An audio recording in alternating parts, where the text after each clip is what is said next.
Assalamualaikum warahmatullahi wabarakatuh. Saya sedang bersama dengan senior saya, kakak kelas saya di Mesir, Al-Mukarram, Ustadz Dr.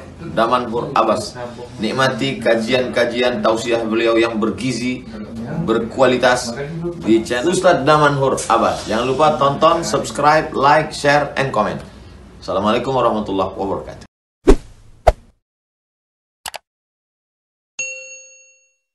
Alhamdulillah wassalatu wassalamu ala Rasulillah.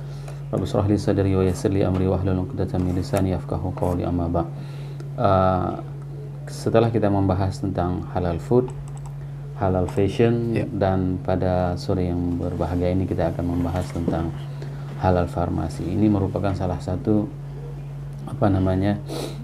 topik yang memang menjadi terus pembicaraan di kalangan umat Islam, khususnya untuk halal farmasi ini. Kita sangat ketinggalan umat Islam, khususnya di dunia ini sangat ketinggalan. Padahal kalau seandainya kita melihat dari tren dari Dinar Standar, laporan dari mereka, maka mereka menyampaikan bahwasanya peningkatan setiap tahunnya terus terjadi di halal farmasi ini. Tahun 2022 kemarin itu meningkat sebesar 6,7%, dengan belanja di bidang halal farmasi ini sekitar 100 miliar dolar. Nah, ini merupakan angka yang spektakuler.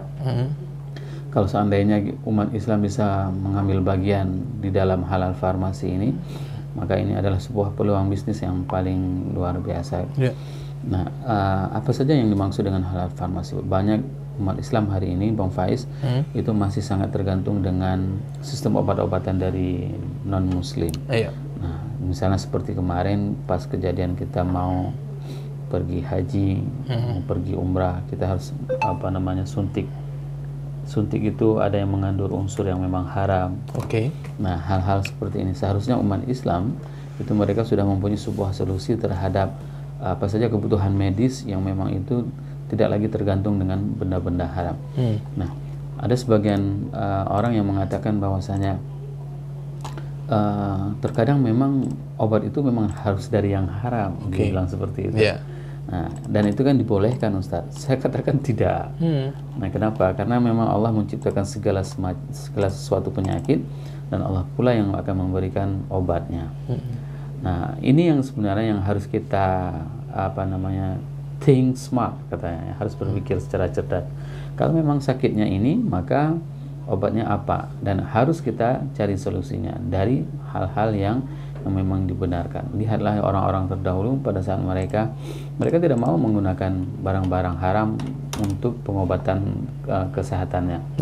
Banyak kita mendengar Ibnu Mubarak pernah menjelaskan bahwasanya ada salah seorang tabi'in, ya. Ada salah seorang ulama yang pada saat mereka sakit itu mereka harus diamputasi. Nah, disarankan oleh dokter untuk menggunakan alkohol, untuk menggunakan arak, agar tidak terasa sakit. Maka pada saat itu mereka tidak mau menggunakan benda-benda yang haram untuk hanya kebutuhan seperti itu. Nah, mungkin ada hal yang menarik pada saat kita melihat tradisi bagaimana perkembangan medis itu secara tradisional dulu, Bang Faiz. Bang Faiz dulu pada saat kecil sering mendengar kan ada orang yang disunat melalui orang kampung yang disunat kampung, itu kan nggak pakai obat bius. Nah, kenapa bisa nggak terasa sakit? Itu menjadi pertanyaan bagi kita semuanya. Ternyata itu memang bisa dilakukan dan ada caranya. Hanya saja kita tidak mau mengembangkan farmasi ini secara lebih lebih global. Ini adalah tantangan bagi kita. Banyak, misalnya kita melihat sumber bahan baku itu ternyata memang melimpah ruah di Aceh, akan tetapi bahan baku itu salah digunakan. Nah, contoh misalnya, Bang Faiz, daun kelor. Daun kelor itu merupakan salah satu memang bahan baku yang bisa menjadi obat. Nah, hari ini di Aceh daun kelor itu masih digunakan untuk mengusir hantu. Seperti itu, untuk mengusir jin. Jadi orang kalau menanam daun kelor itu ya paling enggak kan untuk ngusir jin ya, seperti itu. Nah, hal-hal seperti itu sebenarnya yang memang harus keluar dari kotak Pandora dalam hal berpikir. Sehingga sehingga sudah saatnya kita bisa menghasilkan berbagai macam obat-obatan yang memang dari sumber dan bahan baku yang ada di Aceh. Saya tertarik sekali pada saat melihat nenek saya di umur 80 tahunan waktu beliau masih hidup itu, giginya masih sangat bagus dan masih sangat kuat, bersih. Padahal waktu itu tidak ada pasta gigi, ya kan? Tidak ada bros untuk menyikat. Menjadi pertanyaan, pakai apa dia menyikatnya? Tidak ada dokter gigi ya? Nah, tidak ada dokter gigi pada saat itu. Nah, kenapa giginya jauh lebih kuat? Nah, ternyata ada asupan makanan yang memang itu bisa menjadi obat-obatan. Nah, contoh yang beliau konsumsi pada saat itu, beliau mengkonsumsi pinang. Nah, terkadang ada sebagian tradisi orang di kampung mereka mengkonsumsi sirih. Betul. Nah, tapi konsekuensinya pada saat seseorang mengkonsumsi sirih maka giginya akan merah. Nah, tapi kuat ya. Nah, namun kan punya solusi bagaimana cara membersihkannya. Nah, cara membersihkannya inilah yang memang harus dikemas secara modern. Nah, kenapa kalau seandainya dulu mereka secara tradisional menggunakan pinang untuk menguatkan gigi, kenapa hari ini kita tidak mengubahnya? Sumber-sumber tersebut, bahan baku tersebut, sehingga bisa menjadi sebagai pengganti pasta gigi. Nah, sampai dengan hari ini kita bercerita tentang medis tersebut, sangat sedikit barang-barang halal, obat-obatan halal yang itu diproduksi secara besar-besaran. Maka ini tantangan bagi kita semuanya. Bahkan kalau seandainya kita melihat peluang pasar itu, maka itu sangatlah besar. Saya tertarik pada saat ada salah seorang pengusaha muda, seorang CEO anak muda, dia memproduksi gula sehat. Gula sehat ini dibuat dari kelapa. Nah, hari ini kan kita nggak pernah terbayangkan bagi kita kelapa ya? Kelapa. Kenapa? Karena proses pembuatannya itu yang sehat. Nah, sedangkan gula yang hari ini kita konsumsi itu adalah proses pembuatannya itu memang tidak baik bagi kesehatan. Sehingga pada saat kita mengkonsumsinya itu akan berdampak terhadap tubuh kita. Halal farmasi tadi. Artinya produk-produk herbal sebenarnya harus banyak kita ketahui ya manfaatnya, Ustaz ya. Seperti yang Ustaz katakan tadi, ada daun kelor, ada sejumlah produk-produk lain, tumbuhan-tumbuhan gitu ya. Itu kan insya Allah halal saya, tapi kalau yang sudah diproses secara ilmiah, terkadang kan kita tidak tahu bagaimana pengolahannya dan bagaimana yang harus kita lakukan sebagai, apalagi masyarakat Aceh kan kuat serambi Mekah, Ustaz. Ya, kita cerita tentang herbal sebenarnya itu kan tidak pernah diramu secara kedokteran. Contohnya misalnya berapa takaran, kalau seandainya kita pilek itu minum herbal itu baru akan sembuh. Kan tidak ada lama, nggak ada ukurannya. Sedangkan obat-obatan itu kan sudah ada. Berapa komposisinya, berapa durasinya. Sebenarnya ini yang perlu kita keluarkan.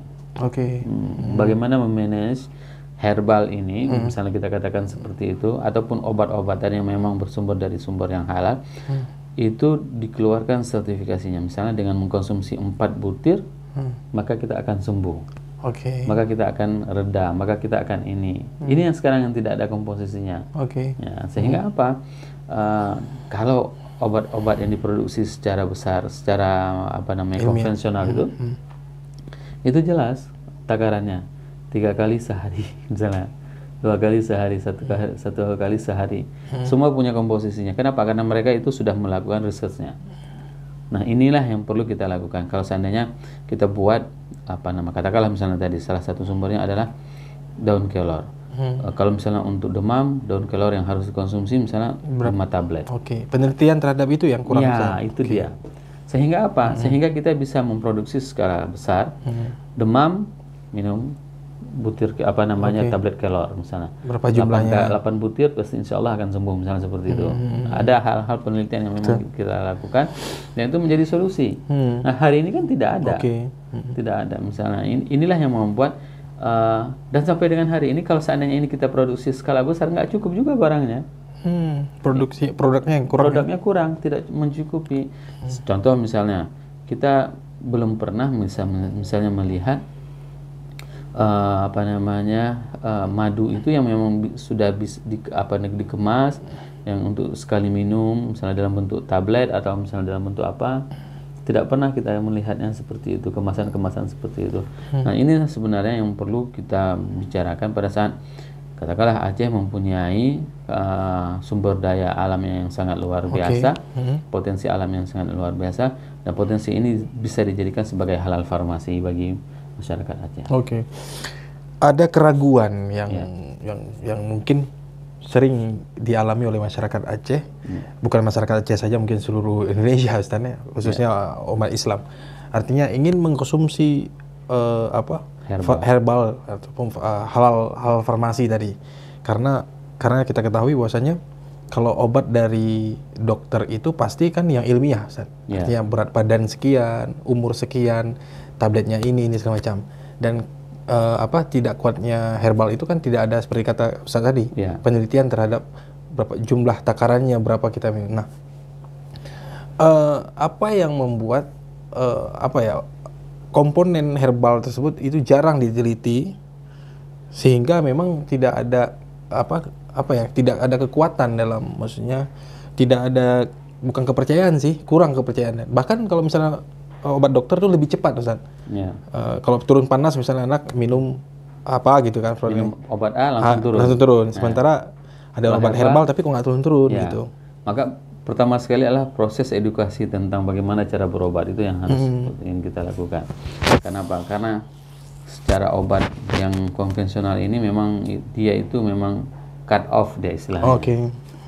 Cepat, tapi nanti dampaknya juga akan bahaya.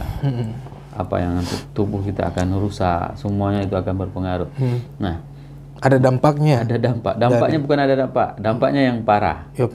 Menyebabkan ngantuk, itu pasti dikasih tahu. Pada saat kita mengkonsumsi obat ini, maka dia akan mempunyai efek yang luar biasa bagi tubuh kita. Apalagi misalnya, saya teringat pada saat saya di luar, kita kalau sakit itu jarang sekali dikasih obat. Jarang sekali. Paling kalau misalnya pun sakit, paling satu obat yang satu butir misalnya seperti itu. Jadi minum obat itu bukan karena lapar. Kalau di tempat kita obat yang diberikan itu sampai kenyang gitu. Bahkan ada obat yang memang harus selama 7 hari itu harus habis. Makanya itulah yang namanya dengan perbedaan. Kenapa hari ini herbal tidak terjadi seperti itu? Karena kan itu tidak berlandaskan kepada research. Research inilah yang memerlukan. Bahkan dokter tidak merekomendasi herbal. Kedokteran sendiri tidak merekomendasi herbal.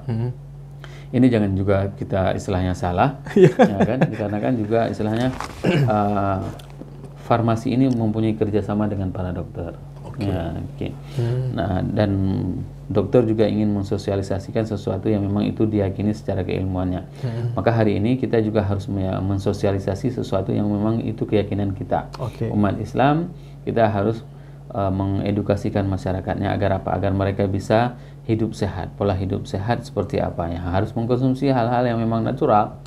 Nah, ini yang memang harus kita lakukan.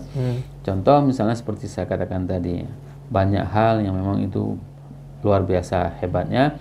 Contoh misalnya, kita kan tidak ada ekstrak kunyit misalnya, ekstrak jahe misalnya seperti itu, ekstrak tumbar. Itu kan bisa semuanya dilakukan dengan pengolahan, sehingga apa? Kalau kita minum 3 butir jahe di pagi hari, 1 ketumbar misalnya seperti itu, 1 lengkuas, maka itu akan melancarkan pencernaan kita. Ini yang tidak kita lakukan, Bang Faiz. Sehingga apa? Sehingga kita hari ini kalau misalnya untuk melancarkan pembuangan nggak tahu kita. Maka harus minum obat yang dari luar. Nah, ini sebenarnya peluang bagi kita semuanya untuk bisa mendesain ulang sistem farmasi yang ada. Padahal kita sangat luar biasa. saya sangat-sangat kagum dengan alam kita. Tapi itu tidak kita kemas dalam bentuk farmasi, padahal itu peluang yang sangat luar biasa, Pak. Bayangkan saja kalau seandainya kita bisa memproduksi kapsul kunyit misalnya, induk kunyit. Induk kunyit itu sangat bagus untuk lambung. Cuman kan kita nggak tahu berapa butir yang kita minum, dia itu akan menguatkan usus kita. Ini yang perlu kita lakukan penelitian. Seandainya ini diminum 1 tablet setiap pagi dan 1 tablet setiap malam, maka ini akan usus kita akan bagus. Hal seperti ini yang perlu kita lakukan sehingga kita bisa memproduksi obat-obat halal farmasi ini bisa menjadi konsumsi bagi kehidupan umat manusia. Menarik tentunya Ustadz dan Manhur, artinya masyarakat kita tidak mau ribet, Ustaz ya. Jadi kalau seperti Ustaz katakan tadi, harusnya ada ekstrak dari jahe, ekstrak kunyit. Tapi masyarakat kita dituntut untuk mengolah sendiri. Nah, ini yang membuat herbal tadi terkadang jarang mau dikonsumsi karena pemikiran ribet gitu. Masyarakat kita pengen instan. Ya kan? Maka apa yang harus dilakukan? Itu pertanyaannya. Maka kita memerlukan kepada industri farmasi. Industri itu memang dibutuhkan, wajib, Bang. Makanya kalau misalnya kita tidak mempunyai bahan bakunya, misalnya saya menyarankan kepada pemerintah, ayo buat industrinya. Berulang kali saya katakan, Swiss itu nggak punya apa-apa, Bang Faiz. Coklat nggak ada, kopi nggak ada, ya kan? Susu nggak ada. Tapi kalau udah masuk ke Swiss, coklatnya jadi paling mahal. Iya kan? Susunya jadi paling mahal, ya kan? Kopinya jadi paling mahal. Kok bisa? Itu masalahnya. Dikarenakan mereka punya standar. Nah, ini yang sebenarnya yang harus kita lakukan. Kita merubah mindset kita. Ayo, daerah mana penghasil, katakanlah misalnya serai. Kita beli serainya dengan kualitas dan standar yang memang sudah kita tetapkan. Beli serai, lalu kita ada industri pengolahannya. Jadilah dia tablet-tablet serai, ekstrak-ekstrak serai yang bisa kita gunakan untuk kata obat, untuk keperluan apapun. Nah, ini yang sebenarnya yang harus kita lakukan. Bangun industri, pekerjakan orang yang sangat banyak, akan menghasilkan income bagi daerah. Tapi kalau seandainya kita hanya mengharapkan, mohon maaf misalnya ada parkiran, sampai kapanpun tidak akan pernah terjadi pertumbuhan ekonomi. Maka halal farmasi ini peluang yang sangat luar biasa, Bang Wan. Sangat luar biasa halal farmasi ini.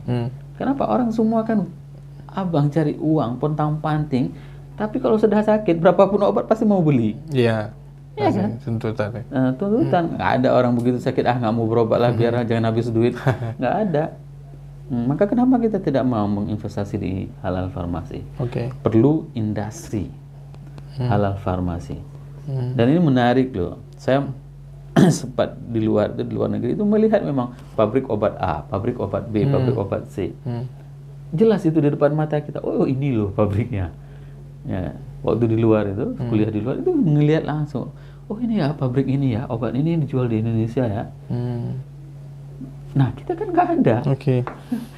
Itu dia. Ustaz, tentu ini harus ada dukungan, Ustaz. Nah, kalau Ustaz melihat dukungan pemerintah terhadap industri khususnya farmasi halal farmasi tadi, apalagi di Aceh, artinya ini kan kita kan syariat Islam ya, artinya orang yang kuat dengan keislamannya.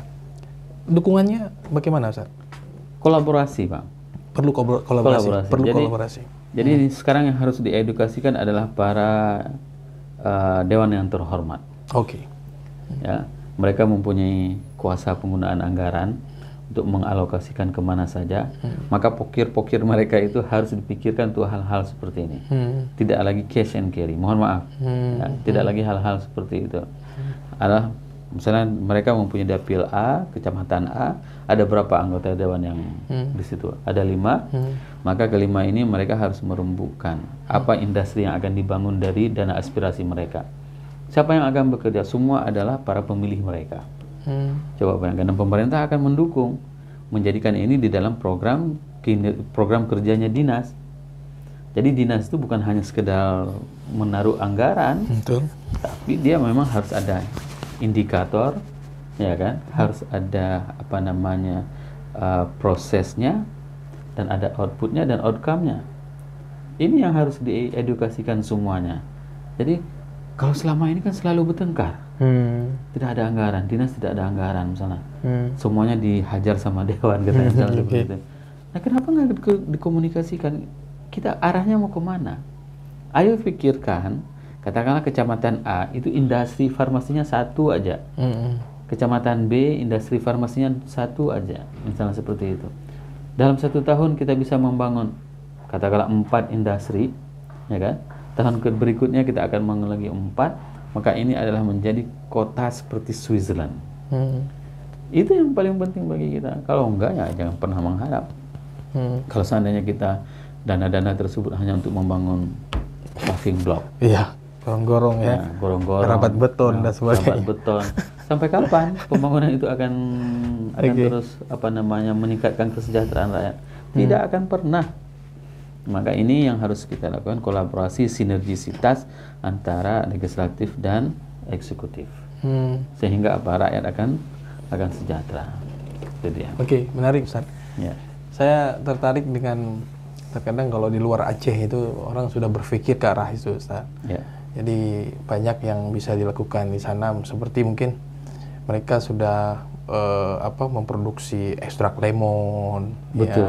Ya, jadi masih buah-buah yang inilah ya, maksudnya kenapa cuka apel, jadi gitu. Kita hari ini tidak pernah ada minyak kelapa yang artinya dikemas secara modern, sehingga tertarik untuk kita beli. Itu tadi mungkin penguatan ya terhadap itu masih kurang, Ustaz ya. Benar sekali. Dan ini sebenarnya peluang kita, maka kita sangat menginginkan semua perusahaan yang beroperasional di Aceh itu mereka mau membayar CSR, mengeluarkan CSR-nya dalam bentuk industri. Jadi tidak lagi CSR itu dikeluarkan dalam bentuk bagi-bagi uang receh ataupun sunatan massal. Kalau kita kumpulin kulit yang dipotong itu mungkin sudah sampai ke langit, Bang Faiz. Kalau sunatan massal, apa manfaatnya? Nah, karena kita tidak bisa menembusi langit dengan kulit tersebut. Tapi kalau seandainya diberikan dalam bentuk industri, katakanlah perusahaan A punya CSR 10 miliar. Ayo bangun industri, sahamnya itu dimiliki oleh orang fakir miskin. Coba bayangkan, orang miskin itu punya saham perusahaan. Dan ini akan mensejahterakan. Berapa miskin hari ini di kecamatan A? Itu 1.000 orang. Begitu dapat saham, dividen sahamnya, return sahamnya setiap tahun, maka angka kemiskinan akan turun. Betul. Jadi jelas kita punya data awal berapa angka kemiskinan. Setelah itu kita bantu dalam bentuk dana katakanlah CSR tadi untuk industri halal farmasi, dan mereka mempunyai pendapatan. Dan ini tidak bisa dikelola secara, mohon maaf ya, usaha per kelompok nggak bisa, nggak bisa. Itu bakal kacau. Tapi ini harus dibuat sebagai corporate perusahaan. Jadi kalau seandainya kita bantu masyarakat itu kelompok, ya kan, ya udah pasti berantem. Itu dia. Walaupun ini di luar halal farmasi, saya tertarik bagaimana seorang bapak-bapak, kalau nggak salah baru-baru ini beberapa minggu atau sebulan yang lalu itu yang menemukan bahwasanya air itu bisa jadi bensin, yang baru-baru, artinya dia artinya bisa mengolah air itu bisa jadi bahan bakar gitu. Dan para peneliti di Indonesia itu menertawakan lah, artinya nggak mungkin, mustahil secara ini. Cuma saya tertarik dengan kemauan orang luar, ya, Eropa itu ataupun Amerika lah bisa dikatakan, tertarik untuk bagaimana dia bisa menjadikan air sebagai bahan bakar.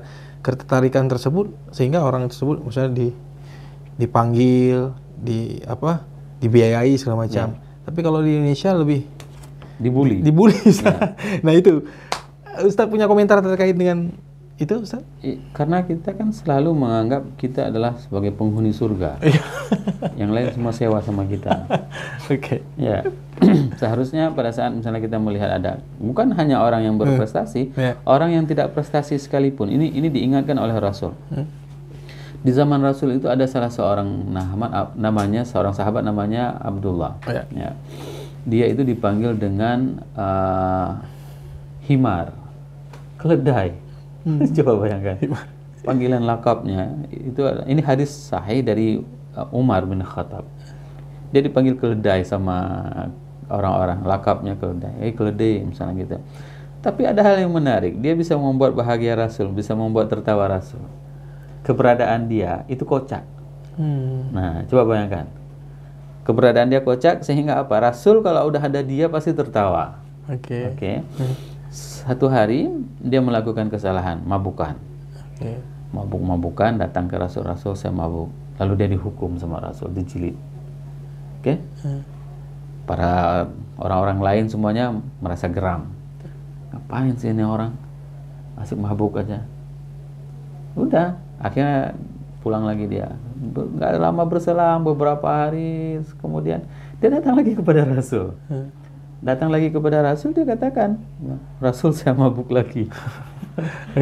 Lalu disumpah serapah sama orang teman-temannya yang lain. Dilaknat. Apa yang terjadi, Pak? Dimarahin sama Rasul semuanya. Jangan kamu melaknat temanmu. Demi Allah, aku mengetahui bahwasanya dia mencintai Allah dan Rasulnya. Hanya saja dia terjerumus.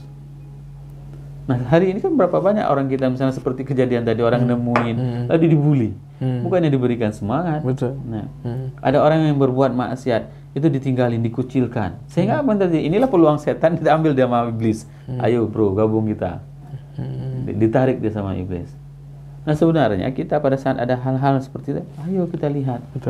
Betul atau tidak, benar atau tidak. Kita beri kesempatan kepada dia.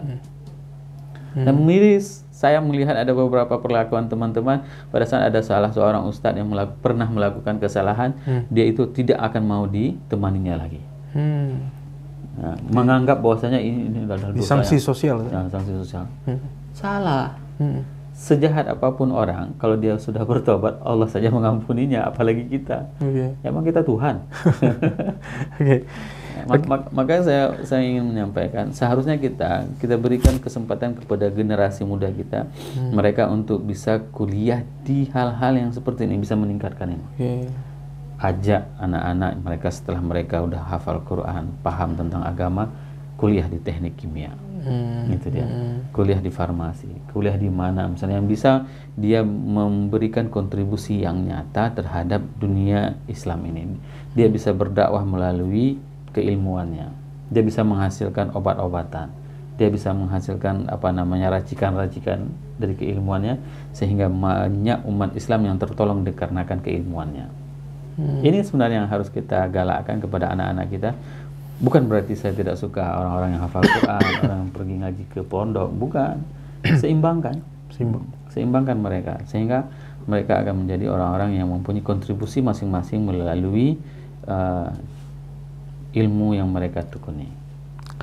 Baik, Ustadz dan Manhur, terakhir mungkin closing statement sekaligus menutup perjumpaan kita dalam Tausiah sore hari ini. Silakan, Ustadz. Ya, hidup sehat merupakan ajaran yang memang diperintahkan oleh Islam kepada kita. Dan setiap penyakit itu pasti punya obatnya. Maka tugas mulia bagi kita adalah jihad bagi kita untuk bisa menemukan obat-obat tersebut sehingga itu bisa memberikan manfaat untuk umat Islam dalam memperjuangkan agama Allah ini. Subhanakallahumma wa bihamdik, asyhadu an la ilaha illa anta astaghfiruka wa atubu ilaik. Wassalamualaikum warahmatullahi wabarakatuh.